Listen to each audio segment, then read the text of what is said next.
მოდით მივმართოთ ლუკას სახარების მე-16 თავი, მუხლი 19. იყო ერთი მდიდარი კაცი, ძოწეულსა და ბისონს იცვამდა, ყოველდღე დიდებულად ნადიმობდა. ასევე იყო ერთი გლახაკი, სახელად ლაზარე, რომელიც მის ჭიშკართან იცვა დაწყვლულებული. ენატრებოდა მდიდრის სუფრიდან გადმოცვენილი ნამცეცებით გაძღომა. ძაღლები მოდიოდნენ და წყლულებს ულოკავდნენ. ამიგავში, რომელიც იესომ თქვა, ჩანს ორი პერსონაჟი. ერთი მდიდარი კაცია, რომელიც ამ ქვეყნად კომფორტულად ცხოვრობდა. მეორე კი ლაზარე, რომელიც სავალალო ცხოვრებას ეწეოდა. წავიკითხოთ მე 21 მუხლიდან. ენატრებოდა მდიდრის სუფრიდან გადმოცვენილი ნამცეცებით გაძღომა. ძაღლები მოდიოდნენ და წყლულებს ულოკავდნენ. მოკვდა ის გლახაკი და ანგელოზებმა მიიყვანეს აბრაამის წიაღში. მდიდარიც მოკვდა და დამარხეს და ჯოჯოხეთში, ტანჯვა წამებაში მყოფმა, ახილა თვალები და დაინახა შორიდან აბრაამი და ლაზარეც მის წიაღში. იგავის საშუალებით იესო გვიჩვენებს ამ დედამიწაზე ორ პერსონაჟს შორის განსხვავებულ ცხოვრებებს, რამაც ისინი სიკვდილის შემდეგ კონტრასტულ სამყაროში მიიყვანა. მდიდრისა და ლაზარეს ცხოვრებითგან ღმერთი არ განასხვავებს ნათლად, რამდენად განსხვავებული არიან სამოთხე და ჯოჯოხეთი ერთმანეთისგან.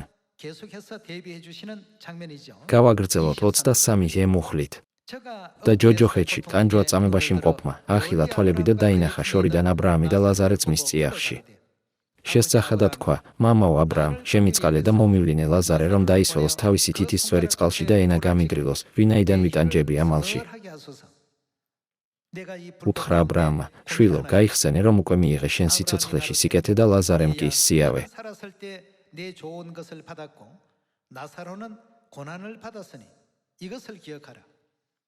ახლა ისაკ ნუ გეშცემულია, შენ კი იტანჯები. ყოველივე ამის გარდა ჩვენსა და თქვენ შორის დიდი უფსკრულია დამყარებული, ასე რომ გადმოსვლის მსურველები ვერც ჩვენგან თქვენსკენ გადმოვლენ და ვერც თქვენგან ჩვენსკენ. თქვა, რა კი ასია, გეხვეწები მამაო, მიავლინე ეგ მამა ჩემის სახლში.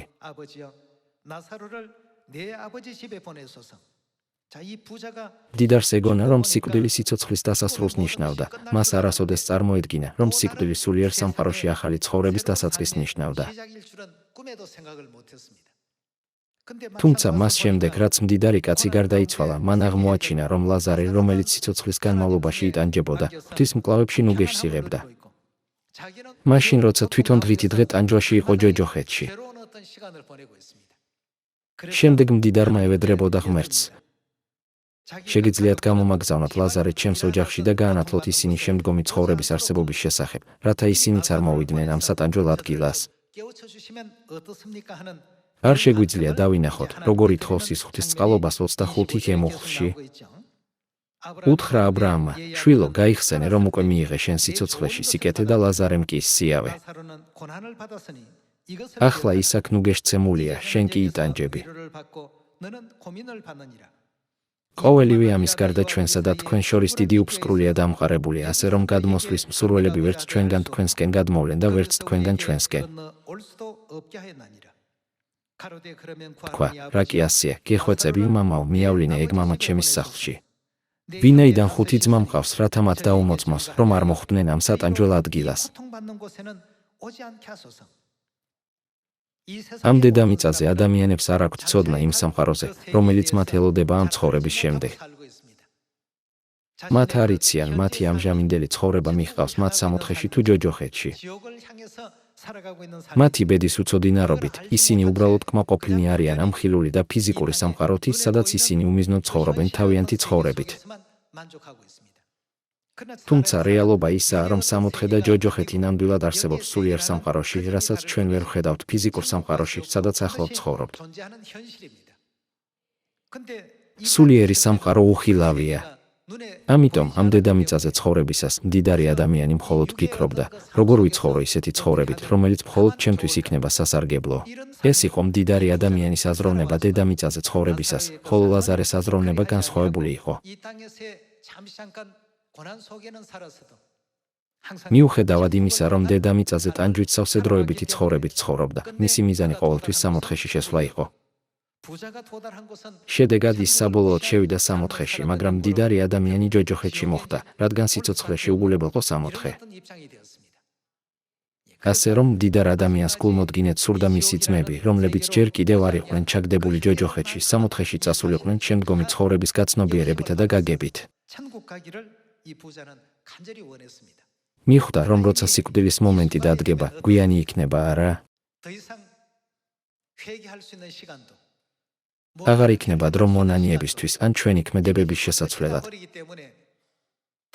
იქნება თუ არა კიდევ ერთი შესაძლებლობა დაუბრუნდეთ დედამიწაზე და ვიცხოვროთ სწორერწმენით, დავემორჩილოთ ღვთის ყველა კანონს, დადგენილებას და მცნებას, რაც საშუალებას გვაძლევს შევიდეთ სამოთხეში. არა, არ შეიძლება იყოს და არ იქნება. ამიტომაა მდიდარი ადამიანი ასე ნანული და სასოწარკვეთილი.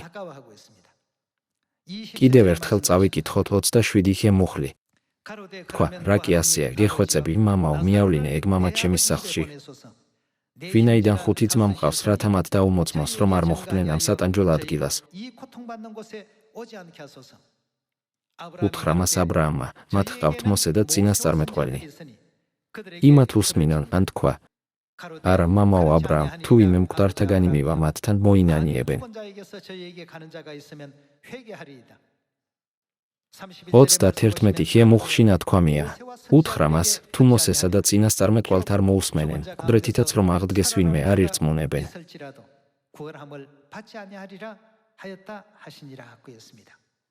ღმერთმა მოსეს და წინასწარმეტყველებს ასწავლათ სათასასუფეველში შესვლის გზა.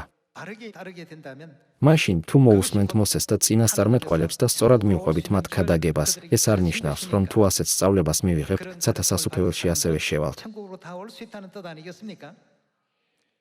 როდესაც იესო ქრისტე მოვიდა ამ დედამიწაზე, მან თქვა, მე ვარ გზა. მე მოვედი, რომ სათასასუფეველში გაგიძღვო. ისევე, როგორც ღმერთი ხორციელად მოვიდა ძის ეპოქაში, ამ სულიწმიდის ეპოქაშიც, ჩვენი ზეციერი დედა ცხოვრობს ჩვენ შორის ამ დედამიწაზე და ხელმძღვანელობს თავის შვილებს სწორი გზისკენ, არა? ამიტომ ჩვენ ერთგულად უნდა მივხვდეთ გზას, რომელსაც ის მიგვიწვება და ვიცხოვროთ სწორი რწმენით. დიდი მადლობა.